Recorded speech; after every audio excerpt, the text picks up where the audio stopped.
Hola, ¿cómo están? Bienvenidos a un nuevo episodio de Doble Check, como saben, en esta nueva etapa de la mano de Vida y Futuro. Y en este nuevo episodio vamos a conversar sobre un tema bastante interesante, por lo menos para mí, y espero que para ustedes también, que es el de la educación y la inteligencia artificial. ¿Cómo es que algunas instituciones educativas, sobre todo de educación superior, están lidiando con este tema de la inteligencia artificial? ¿Cómo es el trato que tienen sobre el uso que tanto docentes como alumnos deben tener con este tipo de herramientas? Si es que de repente hay algún tipo de marco legal o de código de ética que han establecido para el buen uso de este tipo de modelos. Para eso hemos tenido esta semana a un invitado bastante especial y por eso te invito a que me acompañes a ver y escuchar, según lo que tú prefieras, la entrevista que he preparado para ti a continuación. Ahora estamos con Cristian Vigil, que es gerente legal y secretario general de la Universidad Norbert Wiener, y con él vamos a conversar sobre un tema que es bastante interesante porque para muchos les está pasando por la cabeza, muchos lo tienen en cuenta, pero en realidad desde la mirada del usuario, mirada del público en general, en realidad no sabemos exactamente qué cosa es lo que se está haciendo desde el mundo de la academia, desde las universidades, con respecto a cómo debe ser el uso de herramientas tan novedosas, tan potentes y que están causando tanto interés entre la comunidad, no solamente de estudiantes, sino incluso de los mismos profesores, como es la inteligencia artificial. Entonces, para eso vamos a conversar un ratito con Cristian. Muchísimas gracias por acompañarnos en esta entrevista. Gracias, Bruno. Gracias por el espacio. Hoy, así como en el momento en el que nos encontramos con todas las herramientas ya disponibles, tanto gratuitas como de pago, en distintas plataformas, etcétera, etcétera, las universidades, el sistema universitario está preparado para no solamente utilizar estas herramientas, sino para enseñar cómo emplearlas. Es importante entender, y gracias por la pregunta, que en efecto, como tú sabes, hace muy poco se discutía, hace un par de años atrás se discutía primero sobre la virtualidad, ¿no? Y claro, la pandemia nos orilló, nos forzó a ir a la virtualidad inmediatamente, y las universidades, las entidades educativas, los institutos no estaban necesariamente preparados. Y el cambio fue radical. Un día salió una norma y nos encerraron a todos y tuvimos que pasar a la virtualidad. Más o menos eso es lo que ha ocurrido con la inteligencia artificial. Esto es un hecho que ha ocurrido y nos ha llegado a todos de una manera tan ágil, tan pronto, que muchas universidades todavía no están preparadas para asumirla como tal. Y no solo es que los estudiantes utilicen inteligencia artificial, es los estudiantes utilizan inteligencia artificial, los docentes utilizan inteligencia artificial y las propias instituciones la utilizan. Entonces, hay todo un radio o un espectro de acción de la inteligencia artificial generativa que puede ser utilizada como por todo, para el bien o para el mal, ¿no? Y eso es lo que tenemos que trabajar. Lo primero que se nos viene a la cabeza cuando hablamos de tema educativo más inteligencia artificial es, ok, tenemos que ver de qué manera logramos que no se use para el plagio. Eso es lo primero que se nos viene a la cabeza, ¿verdad? Pero yo me imagino que en realidad las preocupaciones desde el punto de vista de la universidad son mayores a simplemente el tema del plagio de un trabajo presentar, o sea un trabajo regular o incluso hasta una tesis o qué sé yo, sino deben haber otras preocupaciones con respecto al uso de estas herramientas, ¿verdad? Y como yo lo dividía, ¿no? Tú tienes inteligencia artificial utilizada por alumnos, por docentes y por la propia institución. Tú ves a las instituciones más modernas hoy en día, ¿no? El caso de la Norbert Wiener, por ejemplo, que tienes chatbots con inteligencia artificial para entregar información y poder atender a los estudiantes. Es un muy buen uso de la inteligencia artificial. Tienes simuladores con inteligencia artificial para que tengan realidad virtual mucho más avanzada y los estudiantes puedan tener una experiencia sin duda mucho más rica. Tienes docentes, por ejemplo, que utilizan la inteligencia artificial para redactar sílabos o para redactar su propio PPT que va a transmitir al estudiante, ¿no? Y finalmente tienes los estudiantes que hacen su tarea con inteligencia artificial o sus proyectos, o sus tesis. Entonces, tienes muchos espectros donde se puede utilizar la inteligencia artificial y sin duda hay que poder entender en cuáles de ellos estamos actuando de manera correcta y en cuáles no necesariamente tanto, ¿no?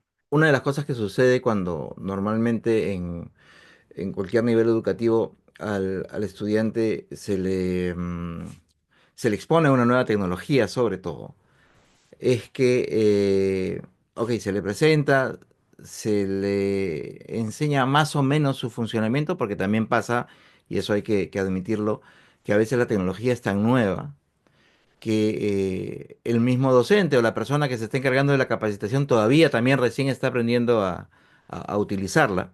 Y entonces a veces se le enseña al estudiante cómo emplearla, pero desde el punto de vista que, ok, sí, tienes que apretar acá, tienes que poner aquí para obtener el resultado que estás buscando.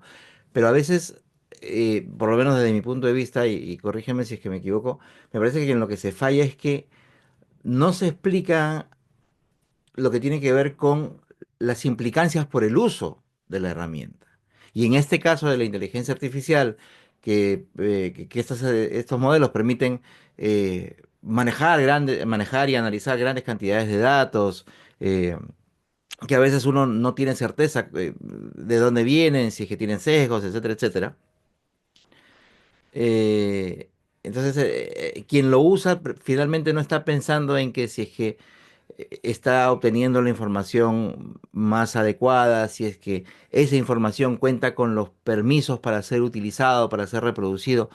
En ese caso, no solamente cómo utilizar la inteligencia artificial, sino en las implicancias de su uso, cómo es que en el caso particular de la Universidad de Wiener, cómo lo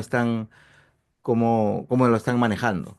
Esto pasa y lo vas a poder ver en el transcurso del tiempo con toda tecnología nueva, ¿no?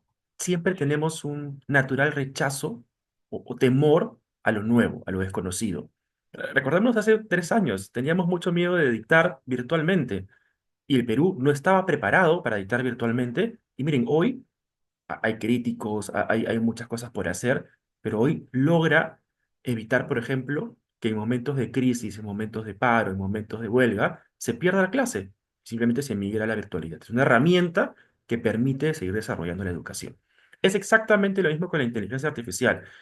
Sin duda, si la universidad, el instituto, la escuela no hace el trabajo completo en un 360, pensando que no formas técnicos, tú formas seres humanos de bien con conocimientos técnicos. Y ojo el orden, ¿ah? Seres humanos de bien con conocimientos técnicos. Si tú solo formas técnicos, va a pasar lo que tú, Bruno, dices perfectamente. Utilizan la inteligencia artificial sin el mayor control ético, sin el mayor norte de respeto sobre los derechos intelectuales de otros terceros, sin verificar si la información, digamos, termina generando un daño a un tercero. Entonces, si solamente vas a dar una capacitación respecto a inteligencia artificial, como tú bien dices, entra a este programa, pon la descripción de lo que quieres de esta manera, lo puedes utilizar para hacer cuadros, para hacer PPTs, para hacer grabaciones, para hacer simulaciones, y te quedas en la parte técnica, sin duda la persona no va a entender que está parado sobre una potente herramienta que puede hacer mucho daño, puede ser destructiva, incluso para sí mismo, porque se engaña y dice, mira, qué ágilmente hice mi presentación, mi paper está perfecto, no se dieron cuenta, aprobé, listo. Y claro, lo único que se engaña es el estudiante. Evidentemente la institución tiene que tener controles, así como hay inteligencia artificial para generar un paper, un PPT, un trabajo, hay inteligencia artificial para detectar si es hecho con inteligencia artificial. Hay formas de poner, digamos, programas de control del uso de inteligencia artificial y las reglas tienen que ser claras. Debería bastar, es lo que está haciendo la Norbert Wiener, con que tu código de ética establezca una restricción clara, objetiva, de que el mal uso de las tecnologías, no solo la inteligencia artificial generativa, hoy es un paso. En 2 o 3 años deberíamos probablemente tener otro tipo de inteligencia artificial, mucho más avanzada seguramente, quizás con otra denominación, que va a ser más o menos lo mismo, ¿no? En el sentido de ser una herramienta que facilite, y si nosotros no estamos preparados para ello, ¿qué vamos a hacer? ¿Cambiar de norma interna todos los días para, no, cada nuevo programa? No.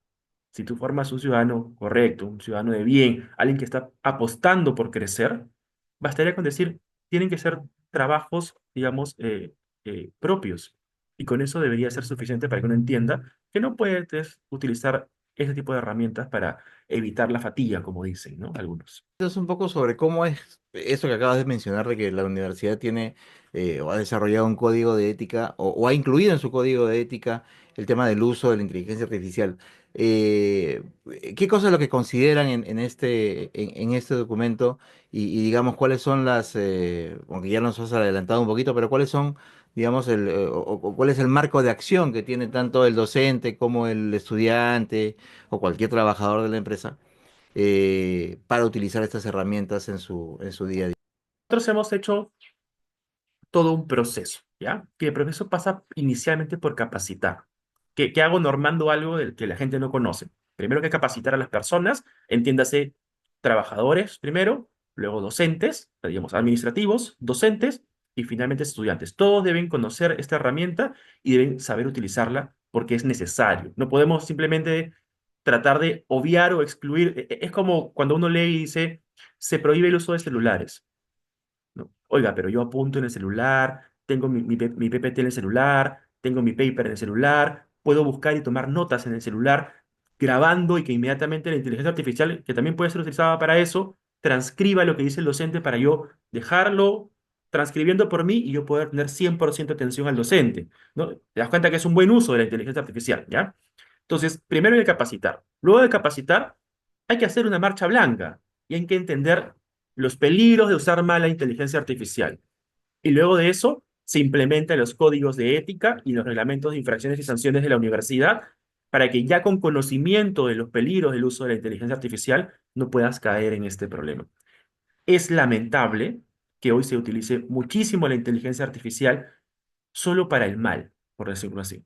Pero basta con un poco de conocimiento y decir, oye, no tiene nada de malo que uno ponga en el final un artículo como en algún momento se ha hecho. Este artículo ha sido trabajado con inteligencia artificial. Porque la inteligencia artificial te permite cosas tan fabulosas como yo hace unos días escribía, ¿no? Dame todos los ministros de cultura del Perú, qué profesión tuvieron, qué periodo duraron, con qué norma salió y en qué partido político militó. Es un cuadro perfecto. Tú simplemente haces un doble check de que esta información sea correcta y sobre eso puedes construir ideas. Oye, los ministros de Cultura duran como promedio un año, por ejemplo, ¿no? Ese tipo de cosas es un buen uso de inteligencia artificial. No podemos simplemente darle la espalda, ¿no? Es importante eso que acabas de mencionar también, el tema de que a veces a uno como usuario se le va de la cabeza, que tiene que ver con que cualquier resultado que nos den alguna de estas herramientas siempre tiene que pasar por una revisión final por parte del humano, ¿no? No, o sea, no podemos dejar que estos modelos decidan solos y que lo que se les ocurra evacuar como resultado de algo sea lo que se va a compartir, sea lo que se va a publicar, porque siempre es necesaria la verificación. Eso queda claro, ¿verdad? Sin duda, y yo siempre pongo dos ejemplos cuando hablo sobre inteligencia artificial. La primera, hace unos años había un meme, si quieren verlo así, de la inteligencia artificial, dibújame un salmón subiendo el río. Y subía un platillo, ¿no? Un plato con un salmón frito, ¿no? Claramente la inteligencia artificial cometía un error.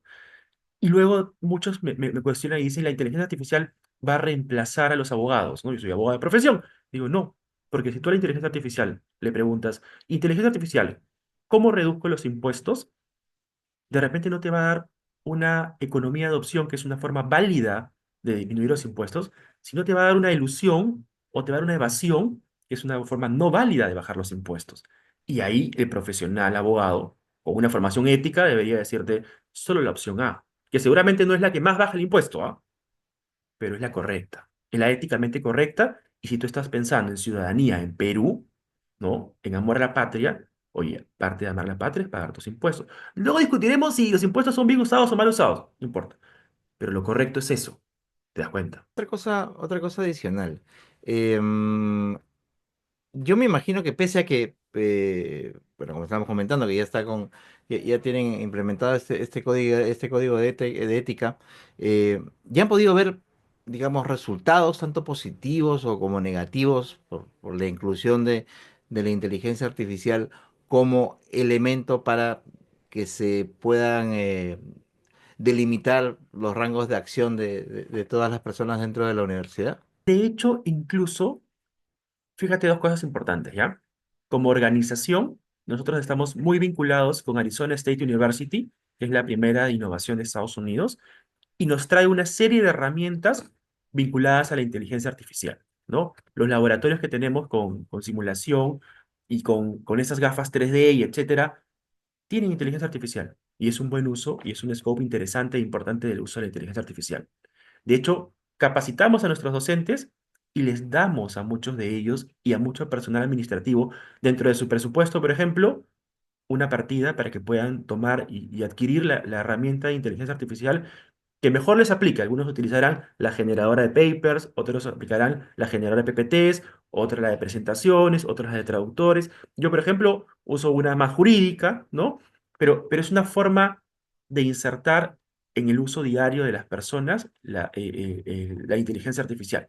Y claro, ocurre luego que te das cuenta que algunos trabajadores mal informados usan la inteligencia artificial para agarrar los reportes. Y te das cuenta inmediatamente que la inteligencia artificial ha hecho un reporte cercano, pero no es el que uno esperaría de un colaborador.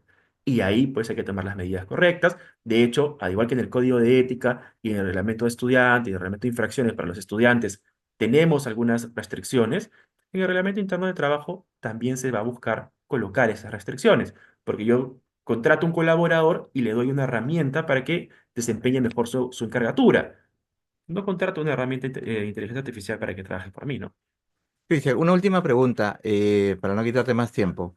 Em, ¿Cuáles son los principales desafíos que como universidad ustedes han identificado con respecto a lo que esperan que vaya, como impacto que vaya a tener la inteligencia artificial? Gusto, un placer, Bruno. No me quitas tiempo. Hablar sobre ese tema apasionante, nos podemos quedar horas. Sé que el tiempo es corto. Tenemos que entender que finalmente la inteligencia artificial ha impactado en todo el sector. No podemos taparnos los ojos y ver que el sector solamente son universidades. El sector es institutos, escuelas, universidades, escuelas de posgrado, ¿no? Y en todas ellas, si quieres y ya salir de la educación superior y ir a la educación básica, colegios, en todas ellas tienes un impacto en inteligencia artificial. Hay universidades que ya salieron a decir en sus propagandas o en su información que todas sus mallas han sido afectadas con inteligencia artificial. Hay otras que incluso han sacado programas de estudios, carreras, vinculadas específicamente a inteligencia artificial, ¿no? Y yo recuerdo un par de institutos que tienen inteligencia artificial en sus carreras, universidades que tienen carreras vinculadas a ingeniería con inteligencia artificial, ¿no? Creo que todo el sector de educación está transformando sus laboratorios y sus prácticas, vinculándolas a inteligencia artificial. Y ya hoy en día, y ya aterrizando a tu pregunta, te vas a dar cuenta que el impacto en el sector no solo ha sido al estudiante, al docente, a la empresa misma, sino a la propia oferta. Hoy tenemos que capacitar, tenemos que tener programas de estudios que enseñen sobre inteligencia artificial porque es el futuro. Y no solo eso, el ya no, o el no considerar la inteligencia artificial como parte de tu malla, ya sea que sea como la nuestra, enriquecida por Arizona State University, o como en otros casos que han creado programas específicamente de inteligencia artificial, las universidades, los institutos, las escuelas que no incluyan esto, simplemente están dando la espalda al futuro y van a quedar poco a poco siendo relegadas de mercado. Y sin duda no es el objetivo, ¿no? Uno tiene que pensar, ya ni siquiera en inteligencia artificial, yo diría, tiene que pensar cuál va a ser la nueva tecnología del futuro con la cual yo debería estar observando para poder capacitar a mis estudiantes. Si yo hoy comienzo a capacitar solo con inteligencia artificial, cuando este alumno egrese en institutos de 3 años, en escuelas de 4 años, en universidades de 5 años, la inteligencia artificial que le enseñé ya no es seguramente la herramienta última en la tecnología. Entonces, tenemos que estar claramente en transformación, claramente en innovación y sin duda pensando que todas esas herramientas tienen una base de un ser humano ético para poder utilizarlas en favor de la sociedad. Sin duda, eso es lo más importante, ¿no? Cristian, muchísimas gracias por tu tiempo, por la información, por compartirnos un poco sobre lo que está haciendo la universidad con respecto al uso de inteligencia artificial. Y no sé si quieres compartir algún último mensaje. No, Bruno, te agradezco muchísimo el espacio. Creo que hablar sobre inteligencia artificial y sobre la educación que hay que tener, tanto de ella como transmitir la misma, ¿no? Es algo que deberíamos hacer parte de nuestra vida diaria y parte de la agenda nacional. El Estado tiene un área que es la Secretaría de Transformación Digital, ¿ya? Pero yo no escucho todavía una secretaría o una oficina específica sobre inteligencia artificial y el Estado debería promoverlo. Es decir, piensa en cuánta cantidad de información tiene el Estado que podríamos sistematizar utilizando inteligencia artificial y a las personas que hacían eso, no digo despidámoslas, digo utilicémosla en el análisis de la información.